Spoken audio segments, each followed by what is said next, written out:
இந்த மாதிரி வியாபாரத்துல ஏற்படக்கூடிய திருஷ்டிகள் நீங்க என்னென்னலாம் பண்ணலாம்? ஒரு கான்ஃபிடென்ட் வரும் உங்களுக்குள்ள. கண்டிப்பா. அப்பா நம்ம பாய் கிட்ட போயிருக்கோம், இது பண்ணியிருக்கோம், இது செஞ்சு நடந்துரும்ன்ற கான்ஃபிடென்ட்டோட நீ கலாப்டியில் உட்காருவேன். அப்போ உனக்கு வியாபாரம் நடக்கும். பரிகாரமே பண்ண முடியல பை, ஈஸியாக ஒரு பரிகாரம் பண்ணும். தினக்குமே நீ ஒன்று பண்ணணும்னா ஒரு 3 விஷயம் கடைப்பிடிக்கணும். விளையாடும் காசு, காசில் வந்து வியாபாரம் நிற்க முடியாது அவங்களால. ஏன்னா அவங்க வச்சுருக்க நம்பிக்கை அந்த மாதிரி. இங்கே நம்பிக்கை தான் வாழ்க்கையே.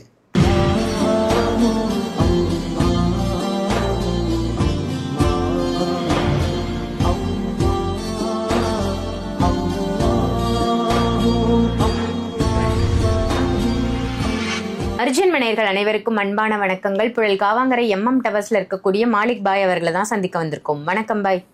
வணக்கம்மா பாய். இன்னைக்கான டாபிக் திருஷ்டி, அதுவும் வியாபாரத்துல ஏற்படக்கூடிய திருஷ்டி. கடை வச்சிருப்பாங்க, இல்ல பிசினஸ் பண்ணுவாங்க, இந்த மாதிரி வியாபாரத்துல ஏற்படக்கூடிய திருஷ்டிகள் நீங்க என்னென்னலாம் பண்ணலாம்? நல்லா கேட்டீங்க. நிறைய பேருக்கு அந்த ஒரு பிரச்சனையே அதுதான். காலிலேருந்து வியாபாரம் பண்ணாயா, சாயந்தரம் காசு இது பண்ணால் மறுநாள் காணாயான்றாங்க. நிறைய பேருக்கு இப்போ தான் பிரச்சனையாக இருக்குது. விஷயம் என்னென்னு கேட்டிங்கன்னாப்பா, வியாபாரத்தில் வந்து நிறைய வகைகள் இருக்குது. சில பேர் பார்த்திங்கன்னா பெருசாக பிரம்மாண்டமாக கடை வச்சுருப்பாங்க, சில பேர் சின்னதாக கடை வச்சுருப்பாங்க, சில பேர் பார்த்திங்கன்னா தள்ளு வண்டி வச்சுருப்பாங்க, சில பேர் பார்த்திங்கன்னா ரோட்டு கடை வச்சுருப்பாங்க. ஆனால் கண்டிஸ்டின்றது ஒன்று தான். ரோட்டு கடைக்கும் கண்டிஸ்டி வரும், தள்ளு வண்டியாக இருந்தாலும் கண்டிஸ்டி வரும். அது நீங்கள் சூப்பர் மார்க்கெட் இருந்தால் கண்டிஸ்டி வரும். ஏன்னா பார்க்குறவங்க கண்ணோட தோற்றம் அந்த மாதிரி. ஒருத்தர் ஒரு விதத்தில் பார்த்துருப்பான். உன்னோட லெவலுக்கு உனக்கு கந்திஷ்டி வைப்பான், அவன் லெவலுக்கு அவனுக்கு கந்திஷ்டி வரும். கந்திஷ்டி வராத, கந்திஷ்டியில் படாத மனுஷனே கிடையாதுமா. இதில் வந்து பார்த்தீங்கன்னா ரிலீஜன் கணக்கே கிடையாது. ஏன்னா கண்ணுன்றது கெட்ட எண்ணத்தோட பார்க்குற விதமே வந்து எல்லா இதுலையும் இருக்குது. நம்ம கூட தானே இருந்தான் உடனே சூப்பர் மார்க்கெட் ஓப்பன் பண்ணிட்டானே, நம்ம கூட தானே இருந்தான் உடனே பிரியாணி கடை ஓப்பன் பண்ணிட்டானே, நம்ம கூட தானே இருந்தான் உடனே டீ கடை ஓப்பன் பண்ணிட்டானே. அவனா 1000 கோடியில் அவதார் படம் ரிலீஸ் பண்ணியிருக்கான், ஒரு டீ கடை தானே வச்சான். உன்னால் வைக்க முடியல, அவன் வச்சான். அல்லாவோட நாட்டம் அவனுக்கு இருக்கு, அவன் வச்சிருக்கான். வாழ்ந்துட்டு போட்டோமே, நீ அவனுக்கு கொடுக்க வேணாம். நீ சாவிக்காமல் இருந்தாலே போதும். என்ன சொல்கிறது, கண்ணு வைக்காமல் இருந்தாலே போதும். ஆனால் நம்மள்ட்ட அது இல்லை. ஏன்னா ஜெலிசஸ்ன்றத வந்து இங்கிலீஷில் சொல்லுவாங்களா, இந்த ஜெலிசஸ் வந்து எல்லாருக்கும் பரவி இருக்குது. ஸோ சிம்பிளாக ஒன்று சொல்கிறோமா, கடையில் உங்களுக்கு நீங்கள் எந்த ரிலேஜன் நீங்கள் கடை கிடையாது, எந்த ரிலேஜனும் வந்துட்டு போங்க. உங்கள் கடையில் ஒரு வருமானம் வருது, அந்த வருமானம் வருது பை. ஆனால் நைட் எடுத்து போனால் மறுநாள் காலை எப்படி தான் போகுதுன்னே தெரியல பை. ஒன்று சில நேரத்தில் நல்ல வியாபாரம் ஆகுது பை, சடனாக வியாபாரமே இல்லை பை அப்படின்னீங்கன்னா அப்போ அவங்க கண் திருஷ்டி அதிகமாக இருக்குன்னு அர்த்தம். ஒன்று 2 வழி. ஒன்று நீங்கள் கொடுக்குற ப்ராடக்டில் எதனா ஒரு குறை இருந்திருக்கணும், வியாபாரம் குறையும். இது ஃபஸ்ட்டு ஒன்று. செகண்டு, உங்களை சுற்றி இருக்கிறவங்க சரியில்லை. ஸோ ஏதோ ஒரு சம்திங், ஏதோ ஒரு மைனஸ் இருக்குது, இப்படி கரெக்டுங்களா? ஸோ அது நடந்துகிட்டு இருக்குது. அப்போ 3வது பார்த்தீங்கன்னா இந்த கண் திருஷ்டி, ஏவல், சேவனை வைக்கிறது, பக்கத்து கடையில் வைக்கிறது, இந்த மாதிரிலாம் போயிட்டுருக்கு. ஸோ உங்களுக்கு ஒரு வியாபாரம் இல்லையா, தயவு செஞ்சு சொல்கிறேன், பக்கத்தில் இருக்கிற ஒரு ஜோதிடர்கிட்டையோ இல்லை ஒரு மந்திரவாதிட்டையோ இல்லை இங்கே மாலிக் போயிட்டு என்கிட்டயோ யார்கிட்டயாவது போயிட்டு பா இந்த மாதிரி வச்சுருக்கேன், இந்த மாதிரி இருந்தது, நல்ல வியாபாரம் போயிட்டு இப்போ சடனாக வியாபாரம் போடல, என்ன ரீசன் தெரிஞ்சுக்கிங்க. 5 லட்ச ரூபா கொடுத்து ஸ்டோர் வைக்கிறீங்க, 1 லட்ச ரூபா கொடுத்து வண்டி கடை வைக்கிறீங்க, 5 லட்ச ரூபா 50 லட்ச ரூபா டிபார்ட்மெண்ட் ஸ்டோர் வைக்கிறீங்க, ஒரு 300 ரூபா தர்ச்சனை வச்சு பார்த்தா தான் என்ன. நீ பரிகாரம் செய்யாமல் போ, விஷயம் என்ன தெரிஞ்சுக்கும். உங்களுக்கு லைஃப்பில் நடந்துகிட்ருக்கிறதும் அவர் சொன்னதும் ஈக்குவலாக இருக்குது. அவர் சொன்ன மாதிரியே உங்கள் லைஃப்பில் நடந்துகிட்ருக்கு. பிரச்சனைகள் இருந்தால் முடிஞ்ச அளவுக்கு அதுக்கான பரிகாரம் பண்ணிங்கன்னா அவங்களுக்கான வழி தன்னால் கிடைக்கும். இது வந்து நீங்கள் பண்ண போகிற பரிகாரம். அதே மாதிரி தான் ரோட்டு கடையாக இருந்தாலும் சரி, எதுவாக இருந்தாலும் சரி, நம்ம நடந்துகிட்ருக்கிற நல்ல வியாபாரம் கடை சடனாக வியாபாரம் ஆகலைன்னா ஏன்? ஒன்று உன் மேலே தப்பாக இருக்கணும், இல்லை சுற்றி இருக்கிறது தப்பாக இருக்கணும், இல்லை உன்னை சுற்றி நடக்கிற விஷயம் தப்பாக இருக்கணும். எதனா ஒரு பிரச்சனை இருக்கும். அது என்னென்னு முதல்ல தெரிஞ்சுக்கணும். அதை தெரிஞ்சுக்கிட்டு நீங்கள் அதை சால்ட் அவுட் பண்ணாலே உங்களுக்கு விஷயம் பாதி குறைஞ்சிரும். கொஞ்சம் மன நிம்மதியான நீங்கள் வியாபாரம் பண்ணலாம். ஏன்னா கொடுக்க போகிறது இறைவன் தான். அந்த நம்பிக்கை இந்த பொருள் மேலே வைக்கிற பார்த்தீங்கன்னா அதுவே உனக்கு வியாபாரம் ஆகிடும். ஒரு கான்ஃபிடென்ட் வரும் உங்களுக்குள்ள. அப்பா நம்ம பாய் கிட்ட போயிருக்கோம், இது பண்ணியிருக்கோம், இது செஞ்சு நடந்துரும்ன்ற கான்ஃபிடென்ட்டோட நீ கலாப்டியில் உட்காருவேன். அப்போ உனக்கு வியாபாரம் நடக்கும். அந்த பாசிட்டிவான திங்கிங் வந்துடும். உன்னை பாசிட்டிவான திங்கிங் வரும். உன்னை சுற்றியும் பாசிட்டிவான பொருள் வச்சுருப்போம்.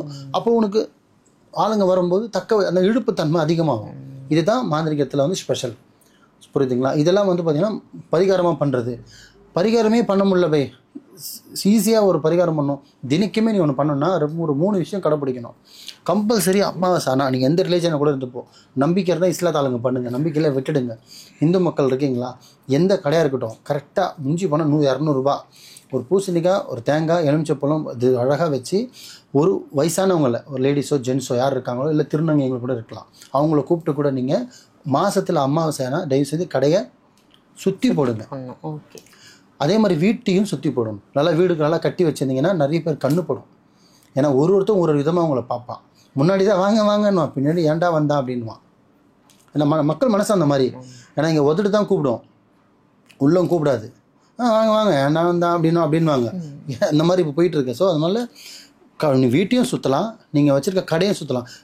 வண்டி கூட இருக்கட்டும்பா, வண்டி கடை கூட இருக்கட்டும், பிளாட்ஃபார்ம் வண்டி கடை கூட இருக்கட்டும், அதுக்குமே நீங்கள் சுற்றி போட்டு பாருங்கள். அந்த சுற்றும் போது நீங்கள் நிற்கணும். என்ன பண்ணணும்? நீங்கள் நின்று கடையோடு சேர்த்து உங்களை சுற்றி முச்சந்திலையில் கடை வாசலில் போட்டு உடைக்கும் போது அழகாக முடிச்சுட்டு போய் நல்லா உடச்சிட்டு போய் மூஞ்ச காலம் கிளம்பிட்டு அது யார் உடைச்சாங்களோ அவங்களுக்கு மனசார காசு கொடுக்கணும். வாங்குற பொருள் 5 ரூபாய் வாங்கிட்டு சுற்றுறவனுக்கு 50 ரூபா கொடுக்கக்கூடாது, வயிற்றுச்சில்ல போவான். புரியுதுங்களா? அவனுக்கு 5 ரூபாய் செலவு பண்ண வாங்கிட்டு போனால் அவனுக்கு ஒரு 5 ரூபா கொடுங்க. அந்த 5 ரூபாய் வாங்கிட்டு போய் அவன் சந்தோஷமாக ஒரு வேளை சாப்பிடுவான் பாருங்கள். அதில் உங்களுக்கு சில நன்மை நடக்கும். கந்திஷ்டியும் விலகிருச்சு, ஒரு நன்மையும் நடந்துருச்சு, உங்களுக்கு பாசிட்டிவான ஒரு திங்கிங்கும் வந்துருச்சு. ஸோ மாசமான இதை ஃபாலோ பண்ணுங்கள். இது இல்லாமல் தினைக்கும் ஃபாலோ பண்ண என்னென்னா, கம்பல்சரி எந்த கடையாக இருந்தாலும் சரி முடிஞ்ச அளவுக்கு சாயந்தரம் முடிச்சுட்டு போகும்போது ஒரு எலுமிச்சை பழத்தை சுற்றி வாசலில் போட்டு மெரிச்சிட்டு போங்க. இல்லையா கொஞ்சம் உப்பு எடுத்து கூட நீங்கள் சுற்றி போட்டு போகலாம். இல்லை ஒரு கருப்பு எடுத்து கூட நீங்கள் சுற்றி போட்டு வாசலில் ஏற்றிட்டு போகலாம். இது பார்த்திங்கன்னா இந்த நாட்டார் சமுதாயத்தில் வந்தவங்க பார்த்தீங்கன்னா அப்பத்துலேருந்தே இதை ஃபாலோ பண்ணுவாங்க. கடையை மூணுன்னு பார்த்தீங்கன்னா கருப்பு எடுத்து வாசலில் போட்டு ஏற்றி வச்சுட்டு போயினே இருப்பாங்க. அது இன்றைக்கும் பார்த்தீங்கன்னா அவங்ககிட்ட காசு பிறந்துக்கிட்டே இருக்கும். விளையாடும் காசில் வந்து வியாபாரம் நிற்க முடியாது அவங்களால. ஏன்னா அவங்க வச்சுருக்க நம்பிக்கை அந்த மாதிரி. இங்கே நம்பிக்கை தான் வாழ்க்கையே. புரியுதுங்களா? ஸோ அந்த யார் இந்த முஸ்லீமும் இந்து இதெல்லாம் கணக்கு இல்லை. உனக்கு பண்ணணும்னு தோணுச்சுன்னா பண்ணிவிடு. ஒருத்தனை கெடுக்கிறதாமா தப்பு, ஒரு குடும்பத்தை கெடுக்கிறதாமா தப்பு. உனக்கு தேவையானது செய்கிறது தப்பே கிடையாதுமா. ஐயோ நம்ம இதில் செய்யக்கூடாது, நம்ம இதில் பண்ணக்கூடாதுலாம் கிடையாது. உனக்கு செய்ய தோணுச்சா பண்ணு. நீ அவன் கொண்டு வந்து கெடுக்கிறியா, இவன் தாலியை அதை இருக்க போறியா, அதுதான் பழி, அதுதான் தப்பு, அதுதான் கருமா. உனக்கு உன் நல்லது நடக்க போகிற ஒரு விஷயம் பண்ணுறது என்ன தப்பாகுது? ஸோ இந்த மாதிரி இந்த உப்பு வச்சும் நீங்கள் சுற்றி போடலாம், எலுமிச்சை பழத்தையும் சுற்றி போடலாம், கற்பூரமும் கொளுத்தலாம். இந்த 3 விஷயம் நீங்கள் தினைக்க செய்ய வேண்டியது. மாதத்தில் ஒரு நாள் செய்ய வேண்டியது அமாவாசை அன்னைக்கு. புரியுதுங்களா? மெயினான விஷயம் பரிகாரமும் பண்ணலாம். இந்த 5மே நீங்கள் பண்ணிங்கன்னா அது எந்த தொழிலாக இருந்தாலுமே சரி 100% நல்லதே நடக்கும். கண்டிப்பாக 100% பாசிட்டிவ் இருக்கும். அது துணி கடையோ, சைக்கிள் கடையோ, சாப்பாடு கடையோ, உணவு கடையோ, ட்ரெஸ்ஸோ, எனி ஒன், ஹாஸ்பிட்டலாக இருக்கட்டும், மெடிக்கல் ஷாப்பாக கூட இருக்கட்டும், அதுக்குமே ஒரு பாசிட்டிவ் வைப் இருக்கணும் இல்லையா? ஹாஸ்பிட்டலாக இருந்தாலுமே ஒரு ஆள் ஜனம் வரணும் இல்லையா? வரவும் நல்லது நடக்கணும் இல்லையா? அதுக்காக செய்கிறது தப்பே கிடையாது. நம்பிக்கையோடு செஞ்சு பாருங்கள், நல்லதே நடக்கும். சிறப்பு பாய். திருஷ்டியில பல வகை இருக்கு. இதுல வியாபார திருஷ்டிக்கு என்ன பண்ணலாம் அப்படின்னு அற்புதமான தகவலா கொடுத்தீங்க. நன்றி பாய். நன்றிமா.